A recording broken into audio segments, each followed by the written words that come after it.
So kind of segueing into kind of more contemporary, political issues, my topic is to look at federal recognition, and in particular Muwekma's long fight for the restoration of federal recognition. And again, I'm Lee Panich. I'm a professor down the street at Santa Clara. And so I wanted to start with this image, which is I guess not even really newspaper, an article on the web from last year. And the headline reads, Muwekma Ohlone have been here for more than 2,000 years, and as Dr. Wilcox just explained, it's more like 10,000 or probably even 20,000 years. The government says they're not a tribe. So we're kind of confronted with this major contradiction, right? We've got all sorts of archaeological evidence from all throughout the Bay. We've got, tribal members sitting with us here this evening. Why are we in this situation where the Muwekma Ohlone are not considered a legitimate American Indian tribe? So I want to quickly kind of look at some of the historical reasons and some of the contemporary reasons for that pattern. And so as Mike was talking about, part of it goes all the way back to the beginning of colonization with the missions. And so as Mike actually alluded to, if you look at a map of where the federally recognized tribes are in California, you'll see that they typically do not overlap geographically with where the missions operated. So there's 110 federally recognized tribes in California.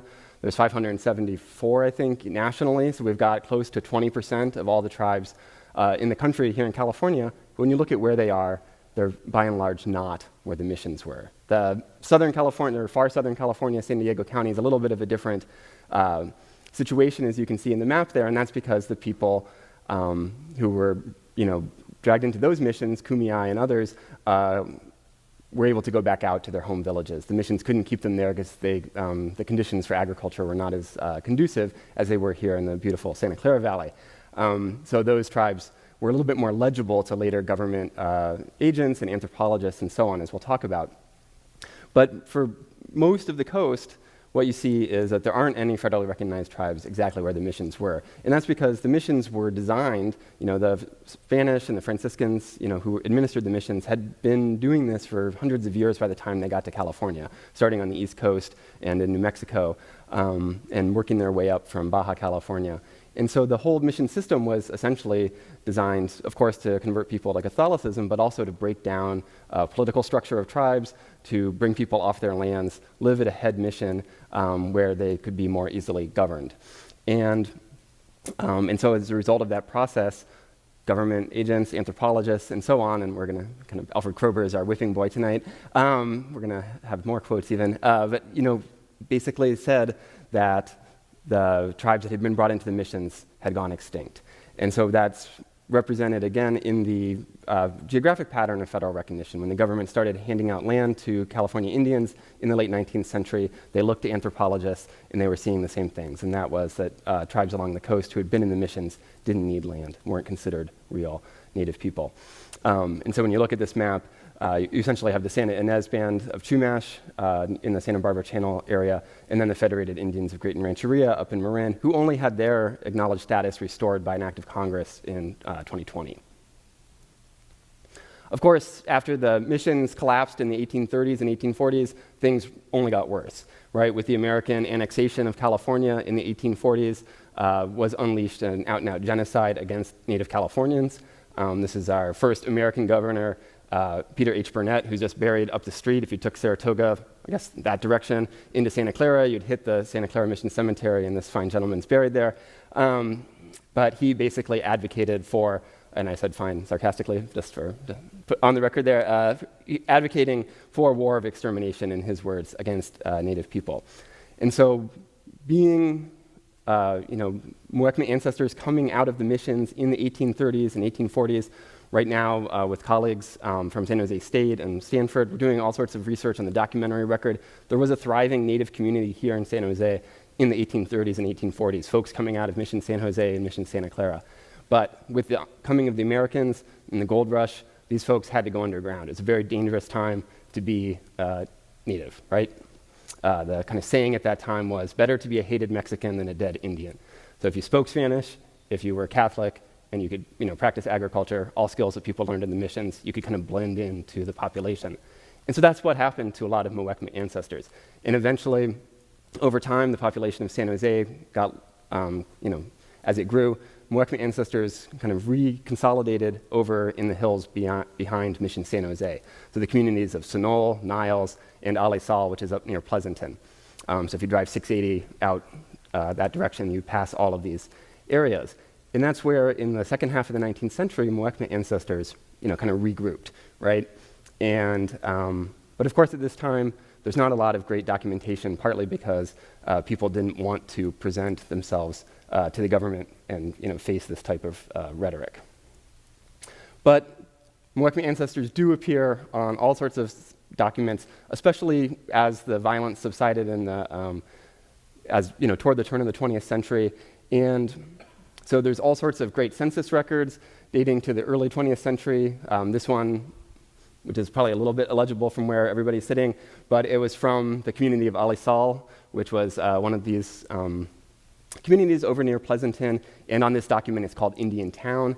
But on there are listed in this 1910 special Indian census a number of Muwekma ancestors who were listed as, in the terms of those days, as Indians living there in the kind of southeastern corner of the Bay Area. But despite this kind of presence on the landscape, the 1920s were kind of a pivotal moment for Muwekma's ancestors. And again, anthropologists, as Mike alluded to, part of the problem. Alfred Kroeber, in his kind of magnum opus, the 1925 Handbook of the Indians of California, in his section on what he called the Costanoan, which is kind of an older anthropological term for Ohlone, he said the Costanoan group is extinct so far as all practical purposes are concerned, and we heard kind of the rest of that quote from Mike earlier. And so he is considered largely the grandfather of California anthropology. He started the Department of Anthropology up at Berkeley, where I received my PhD, and he sent his grad students out all over the state to study Native Californian people. And his whole idea at that time was he wanted to find folks who could remember a time before the gold rush, essentially. His idea was kind of a salvage ethnography. He wanted to learn about California Indian ways that were uncorrupted by the presence of Euro-Americans. And so even though Muwekma ancestors were literally in his own backyard there in the East Bay, he by and large ignored them. And so did his students. And so anthropology, even though there were many anthropologists that visited these communities and left through their conversations with Muwekma elders, left a great deal of important information. At the time, anthropology essentially turned its back on the Ohlone and the ancestors of the Muwekma Ohlone Tribe. The same thing happened with the government. In the years before 1927, the Bureau of Indian Affairs recognized the Muwekma ancestors living there in Niles, Sunol, and Alisal as kind of erroneously the Verona Band, which was their name for this group, which is not a name the tribe used itself, but that's how it appeared in records. So up till 1927, they were officially recognized. There was a number of different censuses that were created, and the idea was the Bureau of Indian Affairs was tasked with providing land for landless California Indians. But the Sacramento office, which was headed by a fellow named Dorrington, decided for whatever reason, kind of just one of those accidents of history that has these unanticipated ramifications, not to buy land for Muwekma's ancestors at that time. And so this 1920s were pivotal in this way, that anthropology kind of turned away and the government turned away. But Muwekma ancestors remained. They remained in that area. They remained in the Bay Area and intermarried, served as godparents to each other's children, and continued to enroll with the Bureau of Indian Affairs throughout the 20th century. Their children were sent to Indian boarding schools, and there was 2 big lawsuits on behalf of California Indians against the federal government for the lands of those unratified treaties that Mike mentioned. And so there was these 2 big Indian Claims Acts, and Muwekma ancestors enrolled in those. So there is a very robust paper trail for that period after 1927.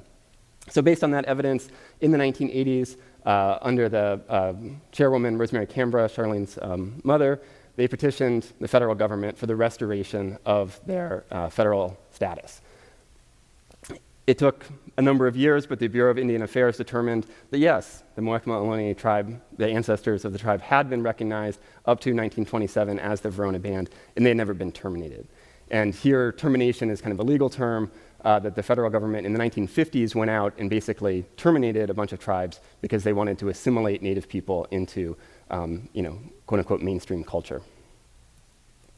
So that kind of sets up the situation for today. Bureau of Indian Affairs has an incredibly lengthy and bureaucratic process, and there's different rules for tribes that had been previously acknowledged versus those that hadn't, for tribes that had been terminated versus those that hadn't. We don't have enough time to get into all the details, but it's incredibly bureaucratic. But essentially what the Bureau of Indian Affairs is saying right now is that this period between 1927, when they were written off by the agency at Sacramento and Reno, basically from that moment until the 1980s is the crux of the issue.